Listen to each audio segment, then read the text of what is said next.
के लिए बहुत बड़ी उपलब्धि है स्वतंत्रता दिवस। हम लोग साल में 2 बार, एक बार 15 अगस्त को स्वतंत्रता दिवस मनाते हैं और 26 जनवरी को गणतंत्र दिवस मनाते हैं। यह भारतवासियों के लिए बहुत ही गर्व का दिन है और इस दिन को पाने के लिए बहुत सारे हमारे देश के नौजवान, बूढ़े, लड़कियां, महिलाएं सभी ने बहुत बड़ा त्याग दिया है। बहुत सारे बलिदान अपना दिए हैं।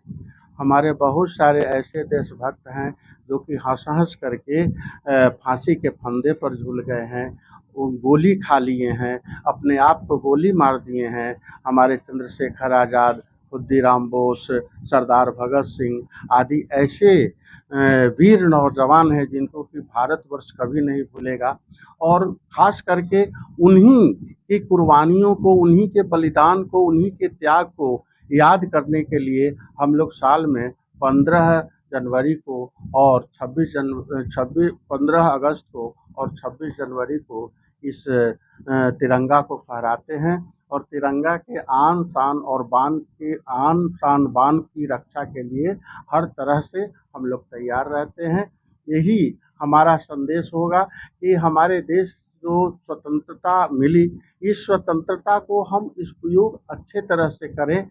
हम ऐसा नहीं कि एक गुलामी से मुक्ति पा करके फिर दूसरे गुलामी की ओर पग बढ़ा दें। यह हमारा स्वतंत्रता का संदेश नहीं होगा, यह स्वतंत्रता दिवस का संदेश नहीं है। कहीं भी हमारा देश का नाम ऊंचा होता है तो हर भारतवासी, हर देश के वासी जो है उससे गौरवान्वित होते हैं। यदि हमारा भारत का स्थान बहुत अच्छा आ रहा है विश्व में तो हम अपने आप को गौरवान्वित समझते हैं और इस स्थिति में जो हमारा शासन प्रशासन है उसको भी धन्यवाद देने का हम काम। बहुत अच्छा आपका प्रश्न है कि हम लोगों को क्या संकल्प लेना चाहिए। तो 2-3 बात मैं कहूँगा। पहली बात है कि हम इस तिरंगा के आन बान शान को किसी तरह से नहीं गिरने दें। दूसरा कि हम अपने देश के हर नागरिक को ऐसा नागरिक बनाएं जिससे कि वह अपने देश के लिए हर कुर्बानी देने के लिए तैयार हो